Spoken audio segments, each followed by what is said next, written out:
Okay, before I was so rudely interrupted by YouTube time restrictions, hold up, I have to pause my video that I was watching. As I was saying, Hollow Wicked defeated Archibald Peck via a reversal of a victory roll in a very good match by these two. Good match for their first time ever. The main, the main storyline going into this one is if Archie keeps losing, Veronica will leave him. Obviously, not off to a good start with season 11. This match, very good match as I was saying for their first time ever. So, have to give it another 2 and 3/4 stars.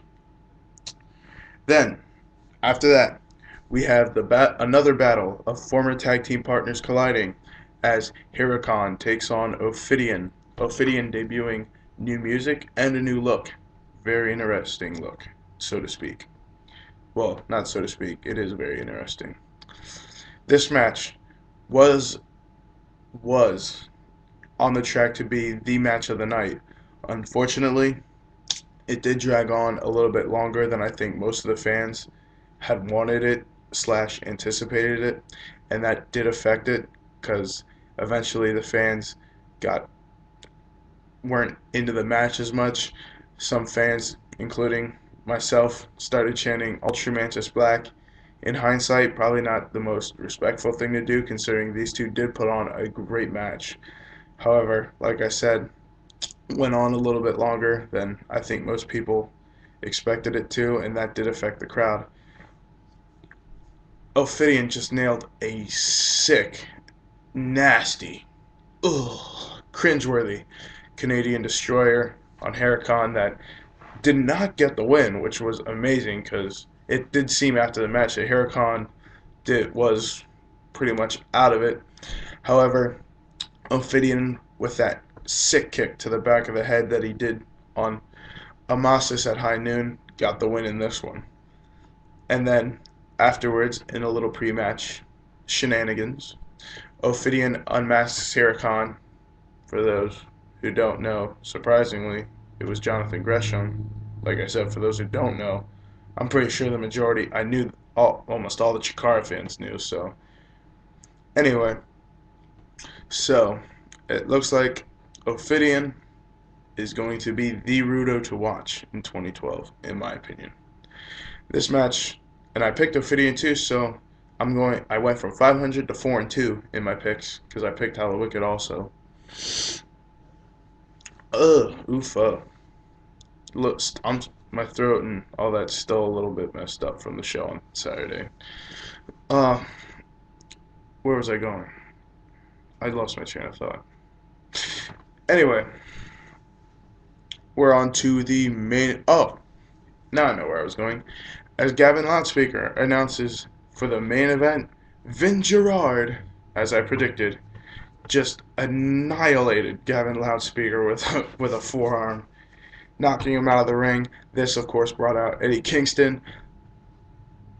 As much as everyone wanted a brawl, the brawl didn't really happen. They did get into a little tussle, however, Vin Gerard was led out the. Well, Vin Gerard ran out the side door with Eddie Kingston following. It was funny at first because at first, after they left and like obviously security going with them, none of the fans wanted to go. But then like 5 seconds, like a delayed reaction happened, and all of a sudden a bunch of fans just started pouring out to see what was going on. I'm pretty sure by then the action had ended, but this led to Eddie Kingston coming back, and unfortunately he didn't have a mic, so we couldn't hear too much of what he said, but got into a verbal confrontation with Wing Vavasaur, demanding a match against Vin Gerard, and many of the fans, once again, myself included, were chanting reinstate him or let them wrestle. Wing Vavasaur saying it wasn't going to happen.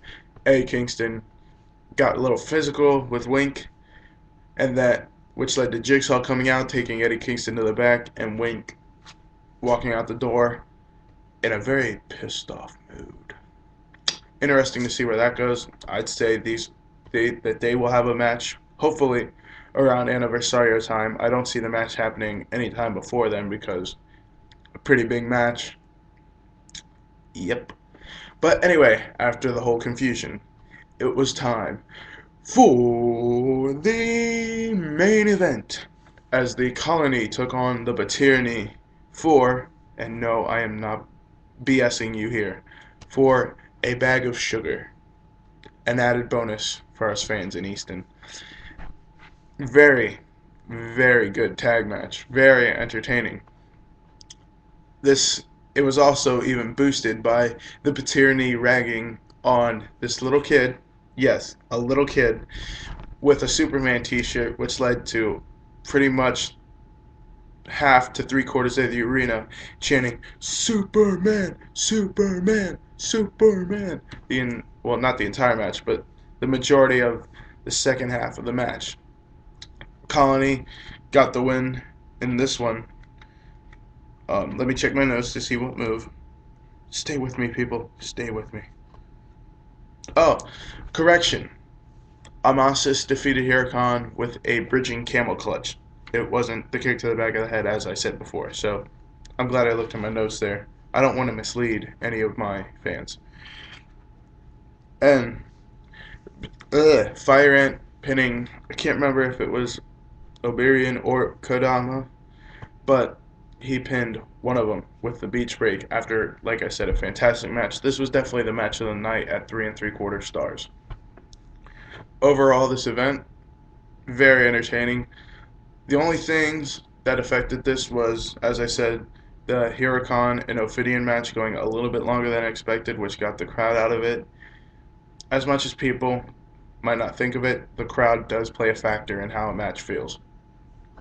And the really just sort of unnecessary ending for the Akuma and Icarus match. However, as I said, I didn't expect this feud to blow off at this event.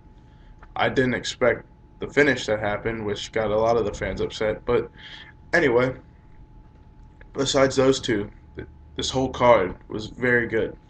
Definitely worth buying. I'd say out of 10, I'd say a little bit above a 6.5, so I'd have to give it a 7. It wasn't the best, could have been better, but it was a great way to kick off the season 11 premiere and a fantastic show to see for my first Chikara event live. Met a lot of friends and even keeping in contact with a lot of them. I hope to see them at the Reading show, which I will be going to, considering, and that's even closer than Easton, so that'll be even more convenient for me. So, for all my Chikara fans, I hope to see you at the next pay-per-view in February the 25th in Reading. If not, I hope that we can catch up because I made a lot of new friends there, which is pretty cool. As for my WWE fans, who knows? I only go to live events when they're in Hershey. Don't feel like traveling that much to a WWE event. Anyway, that is all. Sorry for the interruption by YouTube. And I will give you all, like I said, I will have an Ultramantis Black review.